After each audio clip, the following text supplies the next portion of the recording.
Hello everyone, welcome to my YouTube channel. मेरा नाम है अनुपम त्रिपाठी और आज की बड़ी खबर है कि माइक्रोसॉफ्ट जो है वो इन्वेस्ट करने वाला है $17.5 बिलियन 2029 तक इंडिया में।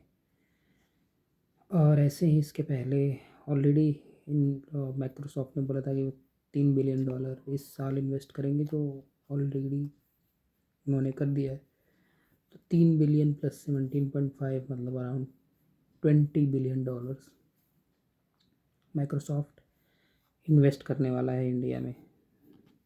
इसके अलावा गूगल ने $18 बिलियन इन्वेस्ट करने के का अनाउंस किया है, वही 2030 तक। तो ये सब इन्वेस्टमेंट हो क्यों रही है और किस चीज़ के लिए हो रही है?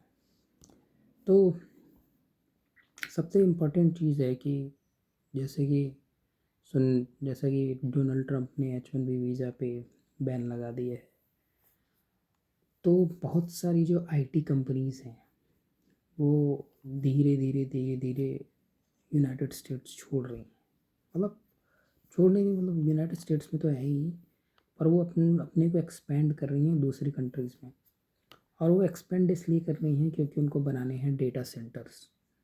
Data centres already United states में वर्ल्ड में सबसे ज़्यादा है, अराउंड 5,000, 5,000 या 5,500, 5,000 5,500 के करीब है डेटा सेंटर्स। उस जितना डेटा सेंटर सिर्फ यूनाइटेड स्टेट्स में है उतना पूरे दुनिया में मिला के नहीं है। बाकी अदर कंट्रीज़ में डेटा सेंटर्स हैं पर इतने नहीं हैं। जैसे कि चाइना में 400 के करीब डेटा सेंटर्स हैं, इंडिया में 150 है, कनाडा में 200 सवा 200 के करीब डेटा सेंटर्स हैं। ऐसे ही डिफरेंट डिफरेंट कंट्रीज़ में डेटा सेंटर्स हैं। बट अब जब डेटा सेंटर्स बनाने हैं अदर कंट्रीज़ में, तो वहाँ पे जो कंट्रीज़ हैं वो डेटा सेंटर्स बनाने के लिए मना कर रही हैं कि भाई उनको अब और डेटा सेंटर्स नहीं बनवाने हैं, या फिर वहाँ पे डिफ़िकल्टीज आ रही हैं। अफ्रीकन कंट्रीज़ में डेटा सेंटर्स बनाना उतना ईजी है नहीं। तो जो सबसे न्यू अपॉर्चुनिटी दिख रही है, मतलब जो कंट्री जो बहुत अच्छे से ग्रो भी कर रही है और जहाँ पे अपॉर्चुनिटी अच्छी है, जहाँ पे टेक्निकल स्किल अच्छा है, जहाँ का जो युवा है वो स्किल्ड है या फिर उनको स्किल्ड किया जा सकता है, जहाँ का युवा जो है वो इंग्लिश बोल सकता है, इंग्लिश समझ सकता है, टेक्नोलॉजी अडेप्ट कर सकता है, वो कंट्री जो है वो सबसे सही कंट्री इस टाइम है, वो है इंडिया। तो इंडिया एक ऐसी कंट्री इस टाइम हर आईटी कंपनी को दिख रही है जहाँ पे इन्वेस्टमेंट किया जा सकता है, और जहाँ पे गवर्नमेंट ऐसी है जो इन्वेस्टमेंट को लेके है कि भाई आप आइए हमारे यहाँ इन्वेस्ट कीजिए। तो इस इन सब चीज़ों को लेकर और डेटा सेंटर्स बनाने के को लेकर कई सारे इन्वेस्टमेंट्स आ रहे हैं। अब डेटा सेंटर्स इतने बनाए क्यों जा रहे हैं? क्योंकि आने वाले टाइम में सबसे ज़्यादा सबको पता है कि आने वाले टाइम में एआई होगा, आने वाले टाइम में रोबोटिक्स होगा, कुछ भी होगा, whatever is going to happen on data. सारे एआई मॉडल्स डेटा पे चलते हैं, गूगल डेटा पे चलते हैं, सारे सर्च इंजन डेटा पे चलते हैं। कोई भी इंडस्ट्री उठा लो, हेल्थ केयर इंडस्ट्री उठा लो, डेटा पे। अदर मैन्युफैक्चरिंग इंडस्ट्री कुछ भी उठा लो, सब कुछ डेटा पे ही होने वाला है। जैसे ही चीज़ें ऑटोमेट होंगी, डेटा की वैल्यू बढ़ेगी। ऑटोमेट होगा, कोई भी चीज़ ऑटोमेट करने के लिए सबसे ज़्यादा ज़रूरी होता है डेटा। तो डेटा, अगर मान लो इतना ज़्यादा डेटा है, तो डेटा सेव करने के लिए, मतलब डेटा जो भी हम प्रोड्यूस करते हैं, जैसे कि मैं वीडियो बना रहा हूँ, वो भी डेटा ही है। या फिर कोई चीज़ सेव हो रही है, या फिर कोई चीज़ क्रिएट हो रही है डिजिटली, कोई भी चीज़ जो डिजिटल प्लेटफॉर्म पे किया जा रहा है, जो इलेक्ट्रॉनिक प्लेटफॉर्म पे किया जा रहा है, वो कहीं ना कहीं सेव होता है। उसको कहीं ना कहीं स्पेस चाहिए, और वो स्पेस मिलता है डेटा सेंटर से। सो आने वाले टाइम में सारी कंपनी जैसे जैसे जैसे यही ऑटोमेशन अडेप्ट करेंगे, जैसे जैसे एआई आएगा, जैसे जैसे मतलब बहुत तेज़ी से ग्रोथ होगा, जैसे जैसे चीज़ें इम्प्लीमेंट होते जाएंगी, चीज़ें ऑटोमेट होते जाएंगे, डेटा सेव करने के लिए हमें चाहिए होंगे डेटा सेंटर्स। क्योंकि अगर कोई भी कंपनी, और इसकी और भी फ़ायदे हैं, जैसे अगर कोई भी कंपनी, इंडियन कंपनी अपना डेटा सेव करवाना चाहे, ठीक है, और डेटा सेंटर्स उतने अवेलेबल ना हो इंडिया में, तो उनको क्या करना पड़ता है कि डेटा सेंटर की सर्विस यूनाइटेड स्टेट्स से लेनी पड़ती है। अब अगर आप सेम डेटा डेटा अपना सेव करवाने जाओ यूनाइटेड स्टेट्स में, दैट वुड बी एक्सपेंसिव, क्योंकि वहाँ पे डॉलर में चार्ज होगा। वही चीज़ अगर डेटा सेंटर इंडिया में और वहाँ पे इंडिया में सेव करवाना हो data, it would be quite cheaper.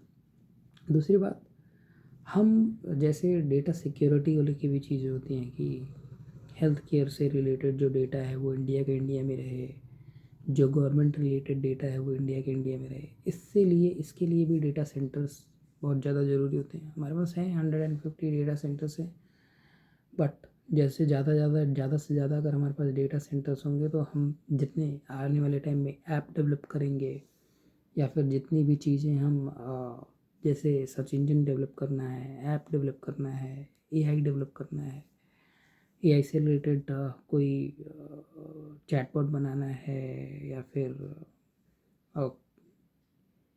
AI से रिलेटेड हमें जैसे चैट जीपीटी या फिर जेमिनाई जैसे एआई मॉड्यूल अगर हमें बनाने हैं, तो उन सबको चलाने के लिए, और उस पे कि इंडिया गवर्नमेंट का कंट्रोल भी हो और गवर्नमेंट उसको मॉनिटर भी कर सके, ताकि चीज़ें इंडिया से बाहर ना जा सके, लीक ना हो सके, इन सब चीज़ों को अच्छी तरीके से करने के लिए भी डेटा सेंटर्स होना बहुत ज़रूरी है। सारी आईटी कंपनीज को पता है कि सबसे ज़्यादा डेटा कंजम्पशन इंडिया में होता है, और आने वाले टाइम में इंडिया ऑटोमेशन के साइड भी जा रहा है। इंडिया हर मतलब इंडिया एआई को अडेप्ट भी कर रहा है। इंडिया में ऐसा भी गवर्नमेंट पुश कर रही है कि भाई एआई में एआई को इम्प्लीमेंट करो, एआई लाओ, ऑटोमेशन लाओ, एवरीथिंग। गवर्नमेंट जो है वो टेक्निकल फ्रेंडली है। गवर्नमेंट कुछ ऐसा हर्डल नहीं डाल रही है। तो आने वाले टाइम में डेटा सेंटर्स की बहुत ज़्यादा ज़रूरत पड़ेगी।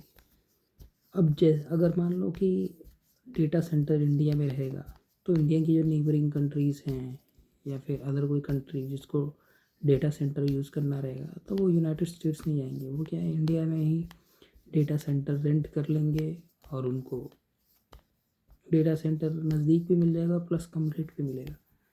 अब डेटा सेंटर अगर ये कंपनीज बनाती हैं तो उनको फ़ायदा भी है। जैसे कि कोई भी कंपनी, कोई भी आप अपनी कंपनी बनवाने जाओगे, आपको डेटा सेंटर की ज़रूरत पड़ेगी कि भाई मुझे अपना डेटा सेव करवाना है। अगर आपकी कंपनी काफ़ी बड़ी है तो आपको डेटा सेव करवाने के लिए डेटा सेंटर की ज़रूरत पड़ेगी। अब उस डेटा सेंटर के लिए आपको इन कंपनीज के पास जाना पड़ेगा और इनकी सर्विसेज लेनी पड़ेगी, जिससे इनकी भी कमाई होगी। तो ये लोग इन्वेस्ट तो कर रहे हैं, मतलब $20 बिलियन या फिर $18 बिलियन ये इन्वेस्ट कर रहे हैं, पर ये definitely they are going to earn more than that, double triple. जैसे जैसे चीज़ें ऑटोमेट होते जाएंगी, जैसे जैसे लोग एआई मॉड्यूल के एक्सेप्ट करने लगेंगे, जैसे जैसे चीज़ें सब कुछ एआई से होने लगेगा, बहुत ज़्यादा डेटा सेंटर्स की ज़रूरत पड़ेगी। सर्च इंजन्स के लिए, अगर सर्च इंजन जैसे जैसे ऑप्टिमाइज़ होते जा रहे हैं, सर्च इंजन एआई के साथ ऑप्टिमाइज़ होते जा रहे हैं। जैसे कि आजकल हम गूगल पे कुछ भी सर्च करते हैं तो गूगल गूगल सर्च तो आता ही है, सबसे पहले उसका एआई का आउटपुट आ जाता है। तो ये सब चीज़ें करने के लिए हमें डेटा सेंटर की ज़रूरत पड़ेगी। और इंडिया एक ऐसी जगह है जहाँ पे आईटी कंपनीज़ को अपॉर्चुनिटी दिख रही है, और ऐसा इंफ्रास्ट्रक्चर दिख रहा है कि हाँ ठीक है, यहाँ पे कर सकते हैं, ये ग्रोइंग कंपनी है, ग्रोथ अच्छा दिखा रही है। बस हमें थोड़ा सा अपने सिविक सेंस पे काम करना पड़ेगा, और हमें थोड़ा सा सिविक सेंस पे तो बहुत ज़्यादा ज़रूरी है, साफ़ सफाई सिविक सेंस पे बहुत ज़्यादा ज़रूरी है काम करना। क्योंकि मैं डेली जाता हूँ अपने ऑफिस, और मैं देखता हूँ कभी कभी कि रेड लाइट पे सिर्फ मैं ही खड़ा रहता हूँ। कभी कभी तो ऐसा भी है कि सिर्फ मैं ही रेड लाइट पे खड़ा हुआ हूँ और बाकी लोग निकल रहे हैं। कभी कभी ऐसा हुआ है कि मैं जब जाके रेड लाइट पे खड़ा होता हूँ तब जाके लोग आके देखते जब मुझे देखते हैं कि हाँ एक बंदा रुका हुआ है तो चलो रुक जाते हैं, वरना अगर लोग देखते हैं जैसे कि रेड लाइट ख़त्म हुई, रेड लाइट स्टार्ट होने वाली है और जैसे ही ग्रीन लाइट ख़त्म होने वाली, येलो लाइट जल रही है, उसके बाद फिर रेड लाइट आएगी। रेड लाइट के पहले 2 3 5 सेकंड 10 सेकंड तो भाई कोई रुकता ही नहीं है। पीपल आर लाइक कि भाई अभी तो रेड लाइट जला है, रुक के क्या फ़ायदा, 10 सेकंड में जो होगा देख लेंगे, कोई फ़ाइन तो लग नहीं रहा है, कुछ भी हो तो रहा नहीं है। तो इन सब चीज़ों के लिए सबसे ज़्यादा जब तक गवर्नमेंट पुश नहीं करेगी सिविक सेंस, जब तक गवर्नमेंट नहीं पुश करेगी कि भाई साफ़ सफाई करो, फ़ाइन नहीं लगाएगी, कुछ नहीं होने वाला। गवर्नमेंट को बहुत ज़्यादा पुश करना पड़ेगा और पुश करने की ज़रूरत भी है, क्योंकि इतना खुला आप नहीं छोड़ सकते हो कि रेड लाइट है और लोग रुक ही नहीं गए। और मतलब मोस्ट ऑफ द सिटीज़ में मैं यही देख रहा हूँ। तो ये बहुत बड़ी प्रॉब्लम है, इसको हमें रिजॉल्व करना पड़ेगा। दूसरा, सिविक सेंस की, कहाँ थूकना है कहाँ नहीं थूकना है, कैसे रहना है, किसके साथ कैसे बर्ताव करना है, ये सब चीज़ें, कैसे बैठना है कैसे उठना है, पब्लिक में कैसे रहना है, ये सब चीज़ें बहुत ज़रूरी हैं। ये सब चीज़ें आपकी कंट्री को में जब कोई विज़िट करने आता है तो ये सब नोटिस करता है। हमको लगता है कि कोई नोटिस नहीं कर रहा होगा, लेकिन लोग नोटिस करते हैं और फिर जाके बाहर बताते हैं कि भाई इंडिया ऐसा है, इंडिया वैसा है। इसीलिए हमें इस चीज़ पे काम करना बहुत ज़रूरी है। So that's it for today. इसके अलावा जो आगे अपडेट्स आएंगी उसके रिलेटेड मैं वीडियोस लाऊंगा। तब तक के लिए please like share and subscribe and comment. Thank you.